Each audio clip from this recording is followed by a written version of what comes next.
अब बात सियासत की करते हैं, जहां कांग्रेस में कलह है। अलग अलग लोग अब अपने नामांकन भरने का इरादा कर रहे हैं। सबसे बड़ी खबर है कि सोनिया गांधी और अशोक गहलोत के बीच जो मीटिंग है उस पर साफ खबर इस वक्त आई है कि कांग्रेस के भीतर राजस्थान एपिसोड के बाद जो कलह मचा है, अब उसके बाद एक पॉलिटिकल जामा पहनकर वो अपने अंतिम मुकाम पर पहुंच रहा है। राजस्थान के सीएम अशोक गहलोत दिल्ली में सोनिया गांधी से मिलने पहुंचे हैं। इससे पहले गहलोत ने सोनिया गांधी से मिलने का वक्त मांगा था। गहलोत पहले ही कह चुके हैं कि वो अध्यक्ष पद के लिए चुनाव लड़ेंगे, लेकिन जयपुर एपिसोड के बाद ये कयास लगाए जा रहे हैं कि अशोक गहलोत अध्यक्ष पद का चुनाव लड़ेंगे या नहीं। अब बताया जा रहा है कि इस मीटिंग में भी सोनिया गांधी ने कहा है कि कोई भी शर्त लेकर आ रहे हो तो मेरे पास मिलने मत आना। जो हाईकमांड कहेगा तुम्हें मानना पड़ेगा, अंतिम फैसला हाईकमांड का होगा। और ये करीब 1 घंटे बाद है कि जब दिग्विजय सिंह ने अपने नामांकन के लिए 10 सेट पेपर्स कलेक्ट किए हैं और कल अपना नामांकन भरने वाले हैं। अरुण सिंह इस वक्त हमारे साथ जुड़ रहे हैं। अरुण, बताइए अंदर की बात क्या है। 4 वरिष्ठ कांग्रेस के नेता अब अध्यक्ष पद के लिए लड़ रहे हैं। दिग्विजय सिंह भी इसमें इस दंगल में इसीलिए कूद पड़े क्योंकि अशोक गहलोत थोड़ा ड्रामा कर रहे थे। देखिए आनंद, जिस बात की तरफ आप इशारा कर रहे हैं, अशोक गहलोत थोड़ा ड्रामा कर रहे थे और उस ड्रामे को सही करने के लिए सोनिया गांधी ने उनको तब बुलवाया जब दिग्विजय सिंह 10 सेट नामांकन पत्र लेके चले गए। पवन बंसल से बात करके चले गए, जिन्होंने 2 सेट नामांकन पत्र पहले ही ले लिया है और उस पर डेलीगेट्स का दस्तखत भी करा लिया है। यानी अशोक गहलोत पर अब चौतरफा दबाव कांग्रेस के अंदर से पड़ रहा है और सोनिया गांधी ने उनको संदेश दिया। दिग्विजय सिंह आते हैं जिस फ्लाइट से, उसी फ्लाइट में संगठन के महासचिव केसी वेणुगोपाल आते हैं और दोनों राहुल गांधी की भारत जोड़ो यात्रा से आते हैं। तो ये एक तरह से संकेत गहलोत को दिया गया कि आप ऐसा मत समझिए कि अध्यक्ष पद के लिए हमारे पास कोई उम्मीदवार नहीं है। उम्मीदवार हैं और उम्मीदवार दिल्ली में है। उन्होंने नामांकन पत्र ले लिया। अब आप आइए, मिलिए और बताइए कि जो राजस्थान में ड्रामा आपने किया वो क्यों किया। जहां तक सूत्रों की जानकारी है, अशोक गहलोत राज्य के मुख्यमंत्री ही रहना चाहते हैं क्योंकि उनको लगता है कि मुख्यमंत्री पद छोड़ते ही सचिन पायलट का दावा हो जाएगा और सचिन पायलट को किसी भी कीमत पर, मैं जिस शब्द का इस्तेमाल कर रहा हूँ बहुत सोच समझ के, किसी भी कीमत पर वो सचिन पायलट को मुख्यमंत्री बनाने को तैयार नहीं है। लेकिन ये जो बैठक है, ये कांग्रेस के अंदर कई नेताओं का भविष्य तय करेगी। सचिन पायलट की भविष्य की भूमिका क्या होगी, अशोक गहलोत की भविष्य की भूमिका क्या होगी, दिग्विजय सिंह की भविष्य की भूमिका क्या होगी, ये सारा कुछ ये तय करेगा। और ये सिर्फ दिग्विजय सिंह का चुनाव नहीं है।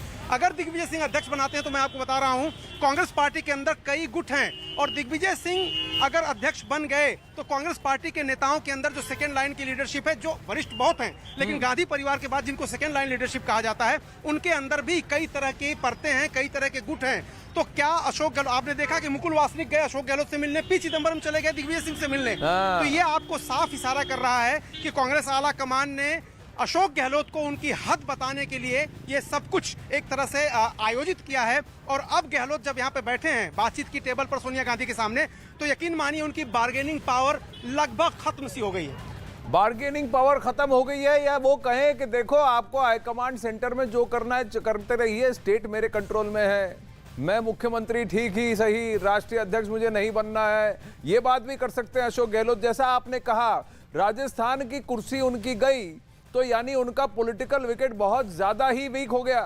क्योंकि एक सचिन पायलट वहां आ जाएंगे, फिर सेंटर पर वो कैसे अपनी धाक जमाएंगे, ये बहुत सारे सवाल हैं अशोक गहलोत के लिए। और कहीं ना कहीं परिवार का भी उनको कंसर्न है, क्योंकि उनके सुपुत्र हैं जिनको कि वो खड़ा करना चाहते हैं, प्रोजेक्ट करना चाहते हैं। ये सारी डायनामिक्स है।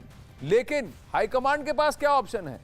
अशोक गहलोत के आगे क्या वो देख सकते हैं शशि थरूर, पवन बंसल, दिग्विजय सिंह, इनमें से कोई ऑप्शन निकल के आ सकता है, या ये सिर्फ प्रेशर बनाने की नीति है? देखिए, जहां तक शशि थरूर का सवाल है या पवन बंसल का, वो दोनों अध्यक्ष पद की रेस में उस गंभीरता से नहीं है जिससे दिग्विजय सिंह है। मैं आपको बता रहा हूं, अभी कुछ डेलीगेट यहां आए थे उत्तर प्रदेश से, केरल से, उनसे हमने बात की। जो वोटर हैं, 9,500 के आसपास डेलीगेट पीसीसी के होते हैं, वो वोटर होते हैं। उनसे हमने पूछा कि अगर ये मुकाबला दिग्विजय सिंह बनाम अशोक गहलोत हो गया, अशोक गहलोत ने भी फॉर्म भर दिया और दिग्विजय सिंह ने भी भर दिया, तो किसके साथ जाएंगे? उन्होंने कहा कि पहले हमें ऐसा लगता था कि गांधी परिवार का बरदस्त है, इसलिए हम अशोक गहलोत के साथ जाने वाले थे, लेकिन अब जो कुछ हुआ है राजस्थान में, उसके बाद दिग्विजय सिंह के साथ हम जाएंगे। मतलब साफ है कि काडर जो है पार्टी का, वो भी अशोक गहलोत के इस ताजा घटनाक्रम से नाराज है। ऐसे में कांग्रेस पार्टी भी कोई रिस्क नहीं लेगी। दिग्विजय सिंह एक मजबूत उम्मीदवार साबित हो रहे हैं। जहां तक शशि थरूर का सवाल है, पवन बंसल का, वो रेस में नहीं माने जा रहे हैं। हाँ। अगर ये मुकाबला होता है और अगर चुनाव हो गया वाकई और अशोक गहलोत भी लड़ गए तो यकीन मानिए दिग्विजय सिंह का पलड़ा भारी हो सकता है। अगर गांधी परिवार ने देखिए इशारा नहीं दिग्विजय किया तो सिंह जब मैं अपना बार-बार जो अपने कह रहा हूं, पेपर्स कलेक्ट करने गए थे तो उनके साथ कौन गए थे वो तस्वीरें भी जरा चला लेते हैं। दिग्विजय सिंह पर थोड़ी सी बात करेंगे अरुण जल्दी से। 10 सेट नामांकन के पेपर्स वो क्यों लेके गए? 10 सेट पेपर लेके जाने का मतलब क्या था? और उसके बाद वो किससे मिलने गए, कौन उनसे मिलने गया, इसके क्या तार जोड़ते हैं और इसका क्या माइनिंग है, डायनामिक्स क्या है यहाँ? देखिए आनंद, दिग्विजय सिंह ने 10 सेट नामांकन पत्र लिया है, शशि थरूर ने 7 सेट नामांकन पत्र लिया। 5 वो पहले दिन आए थे तब ले गए थे, 2 बाद में मंगवाया।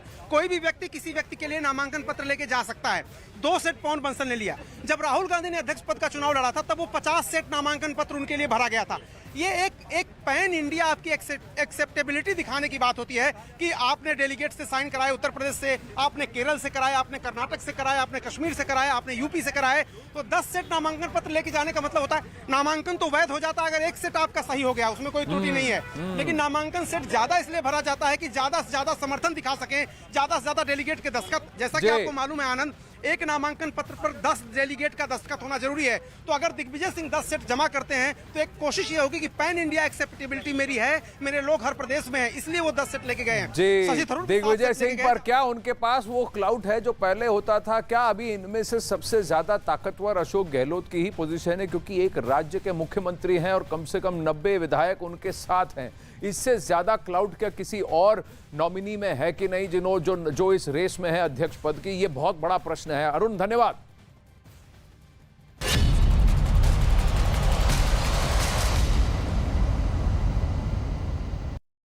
28 लोगों की बिगड़ी तबीयत। मुंबई से सटे पालघर में एक फैक्ट्री में आग लग गई। आग में झुलसकर 3 लोगों की मौत हो गई, जबकि 7 लोग झुलस गए हैं जिनका इलाज जारी है। मुंबई में एक बस में आग लगने से हड़कंप मच गया। दमकल की टीम ने कड़ी मशक्कत के बाद आग पर काबू पाया। शॉर्ट सर्किट से आग लगने की आशंका जताई जा रही है। मुंबई के किंग सर्कल रेलवे स्टेशन में पुल के नीचे फंसा कंटेनर ट्रक को निकालने का काम जारी। ओडिशा के कटक में हाथी ने आतंक मचाया। हाथी के कुचलने से एक महिला समेत 2 बुजुर्गों की मौत हुई। महाराष्ट्र के सोलापुर में बारिश की वजह से बिगड़े हालात। सड़क पार करते वक्त सैलाब में फंसे लोग, गांव वालों ने बचाई जान। उत्तराखंड के उत्तरकाशी में यमुनोत्री हाईवे पर धरासू के पास पहाड़ का एक बड़ा हिस्सा टूटकर गिर गया।